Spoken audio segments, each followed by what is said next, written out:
The City of Murfreesboro's Golf Department offers multiple course options that will appeal to everyone from the highly skilled to the beginner.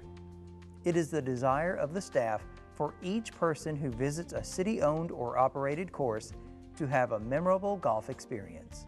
By offering amenities such as a golf shop, certified club fitters, and the best turf conditions possible at an affordable rate, the Golf Department has been privileged to host both professional and local events.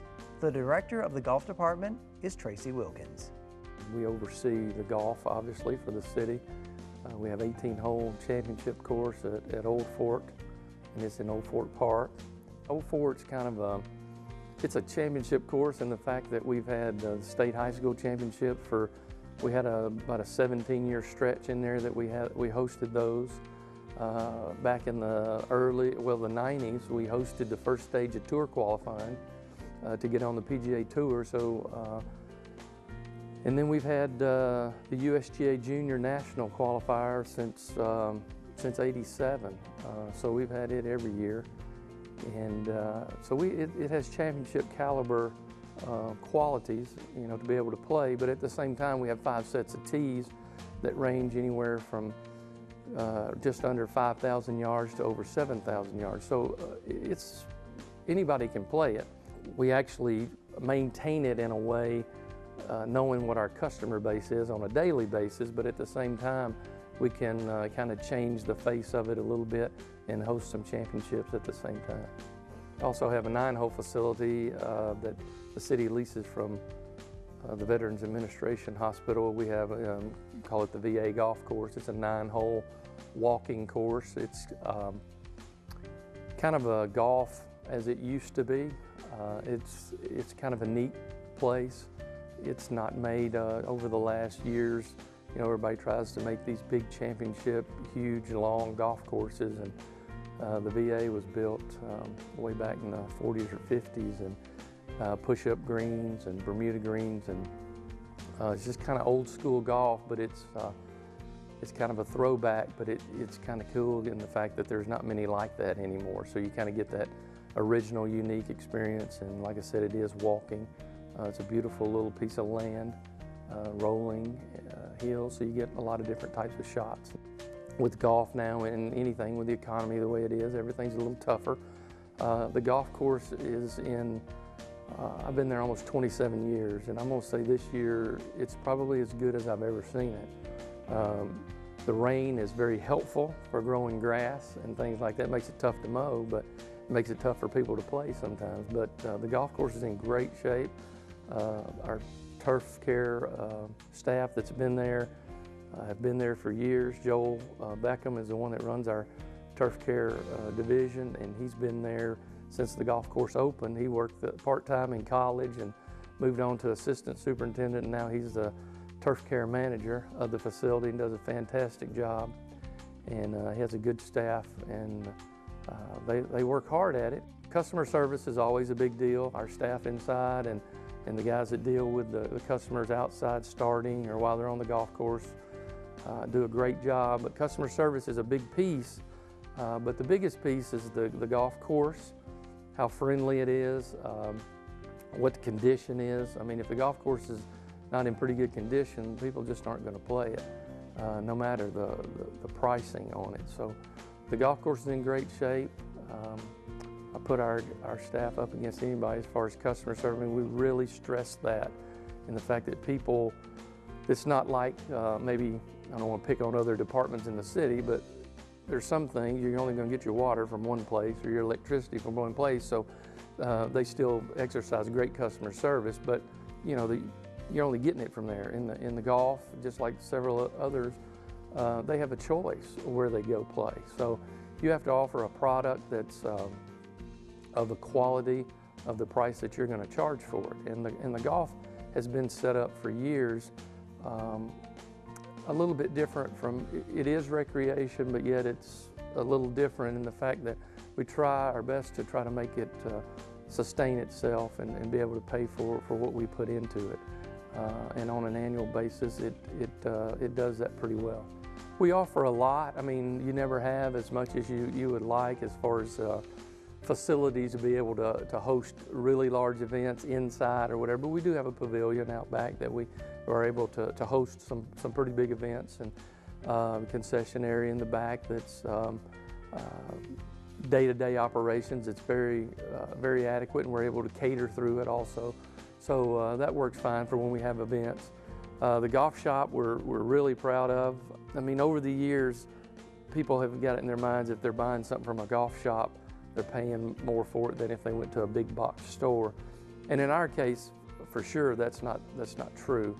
We're not any of us are on commission or ever how we sell. So we try to make the products that are out there and that are current available to the customers at a very reasonable price. Some of the companies have it set pricing where you can't go below that or whatever, but otherwise we're as competitive or more so on anything current with anybody. We got professional club fitters on staff, 2 of those, well actually 3 now. Just last year we subcontracted out a professional just to teach. We were, with all the golf shop operations, tournaments and things going on, we weren't able to keep up. We didn't feel like fully with everyone that was wanting golf instruction. So we hired in David Head as our teaching professional, and he's been here almost a year now and is just doing outstanding as far as drawing people in, being able to teach the game, and not only from a youth standpoint, but also adults that are taking up the game. And that's something that we really filled a void that we were starting to see, and we didn't want to do that because we almost felt like if we couldn't get to them, we were sending them somewhere else, and that's the last thing you want to do. When you have them there, you don't want to lose them. So he's been a great addition. Along, I still teach some, not nearly as much as I used to. The administrative part has just gotten so much different than it was, 20 years ago, 25 years ago. And Marty McCurry, our head golf professional, he still teaches quite a bit, but luckily for us, when this lesson thing starts picking up, that means either people are getting more into it or we're getting some new customers in, so that's an encouraging piece from a golf standpoint. We're very excited about the opportunity that we have as far as introduction to golf. We've had the opportunity from a timing standpoint of a piece of property that's adjacent to Old Fort that was an old demolition landfill that was just sitting there that the city really couldn't do anything with but mow and monitor. And after 20 years, there's a little relaxing of restrictions of being able to do something with it. They still can't sell the property or build businesses or anything on it. So golf is kind of one of those sports. Everything's offered in youth sports, from baseball, softball, soccer, and they start at 5, 6 and move on up. And golf's that way. I mean, it's offered, but there's not really, like in baseball or softball, there's not those small fields or short bases, or in golf, they're kind of thrown out there with all golfers. And golf's a little different sport, and it's all you, and every shot's what you do with it. So it's kind of tough for people to pick up sometimes. So this is going to be our opportunity of what our T-ball version of golf. It's a small piece of land. It's only like 12 acres or so. It is adjacent to the new water and sewer water tower that they put in for the new effluent water storage tank. And we've incorporated being able to use that water and that water pressure off of that tower, and some cool things to integrate the landfill, the water, a use for that property, golf. And so there's a lot of cool little things that are tied into that. So our architect that renovated Old Fort back in '03, Dennis Griffiths, he volunteered his services to help us to design it. He actually was on the dozer and did a lot of the design work of it. So instead of an interpretation of somebody that maybe is not a golf designer, we probably got a few little extra humps and bumps here that may not make sense to the golfer, but they're really intricate in how they make the golf course flow. So It's 6 holes. It's unique in that it's only 6 holes. They are short holes. We have it set up and designed in a way that we can teach pretty much all aspects of the game, even though it's short holes, because the way the holes run, if we're teaching a program or we're wanting to teach kids strategy or how to play, you can actually play from one tee, skip a hole, and go to the next one and have the strategy of a par 4 or a par 5. We're trying to keep it as economical as possible so that all people will have availability to the facility. We are targeting youth and getting them introduced early, and probably more specifically at-risk youth that maybe wouldn't have an opportunity to play golf maybe ever or even be introduced to it, but especially from an affordability standpoint. But this is going to be very economical. We're trying to work programming in not only where it'll be affordable to play, but even the pricing that we're going to have. If it's not, someone's not able to afford that we can have programming where they can just work their way on to being able to use the facility. And in the process of that, the golf piece is going to be a vehicle to be able to teach life skills, whether through work or the golf being one of the sports that you don't have referees or umpires.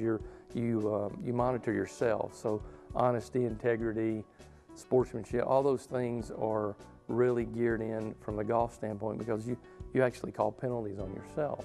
We're also going to work with the rec department in having some leagues so that we have some team orientation with that, as opposed to wait until they get to middle school or high school.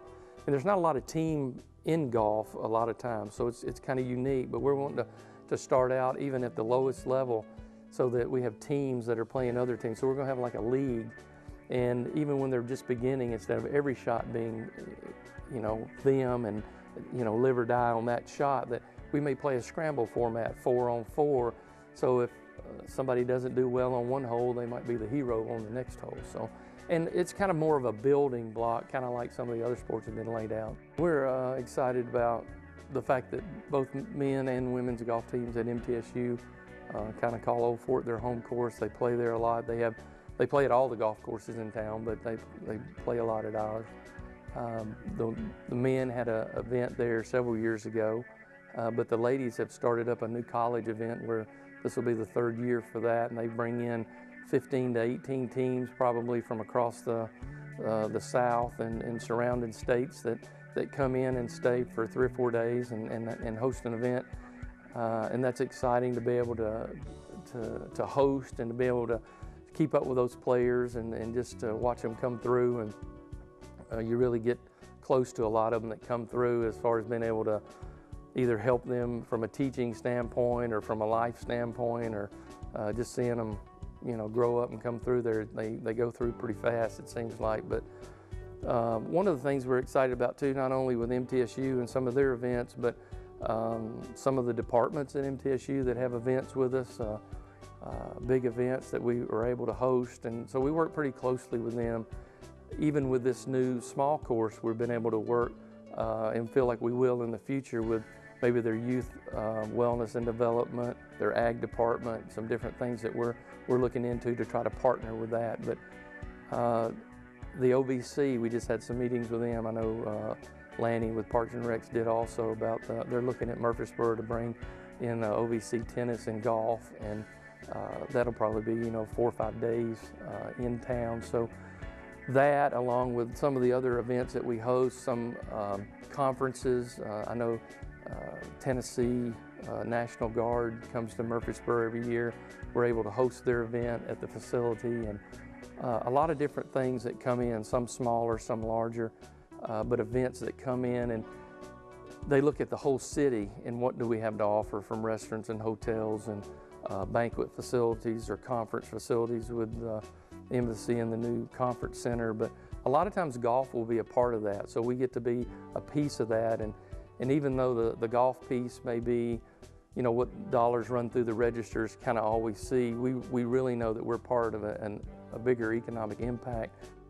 I'd just like to take the opportunity again to thank the staff that I have, Joel Beckham and his crew in turf care. I mean, growing grass, it's not growing grass and mowing and going, it's not your yard. I mean, we're growing multiple types of grasses, mowing them at different heights, all the different diseases and insects and all the different things that can happen, and keeping the pHs in the soil correct for growing, and being able to do certain maintenance practices at different times. I mean, there's a lot to that, and he does a really good job. The staff inside, the shop that they present, you talked about being in there, we're proud of what we present, and then it's just a continual education process. And Marty has grown our golf association up to over 200 people that participate in just the men's part. Our ladies association, we had a senior group out yesterday that play every Wednesday, that we had almost 50 players in it on a Wednesday morning at 7:30. So those things that they have done and really poured into, that they've put their fingerprint on over the years and grown, and all of those things are what make it up. And the ladies in the back that do all the work with the food, and a lot of times what they're able to come up with the limitations that they have on equipment is amazing, and they do an outstanding job. So it's just a big puzzle, and you have to just put it together every day, and that's what makes it exciting. It's never the same twice. With Old Fort and the VA that we offer, this 9, the new 6-hole, we're able to cover more, I guess, clientele or customer bases that can fit in each one, and we're still missing a couple, but we're doing really well. But the phone numbers for Old Fort are 896-2448, and then at the VA it's 893-2543. Tee times are available at Old Fort 5 days in advance. The VA is just a first come, first served basis. You probably want to call, make sure there's not something going on, but it's more of a walk-up type and wait in line. But being able to just call either facility, but you can call Old Fort and get all the information that you need for any of the facilities. All the pricing, we do have senior and junior pricing 7 days a week, and senior pricing 55 and older Monday through Friday. So we have some reduced rates there. So you can call the golf shop, you can get information about events that we may have coming up, opportunities if you're business or company or church or family reunion or outing. If they want to have an event, they can call and get those pricings at Old Fort. The opportunities that they have from either an individual play or group play or bringing in some outside events, they can have it. They can get it all there, especially at Old Fort. And we just had a middle school event, and we had a wedding event actually at the VA. So there's different opportunities at different places.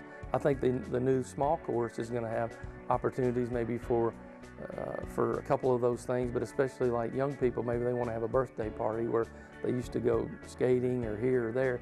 They can actually rent this facility out for an hour or two and have their friends out just to be able to play golf at a very reasonable type rate.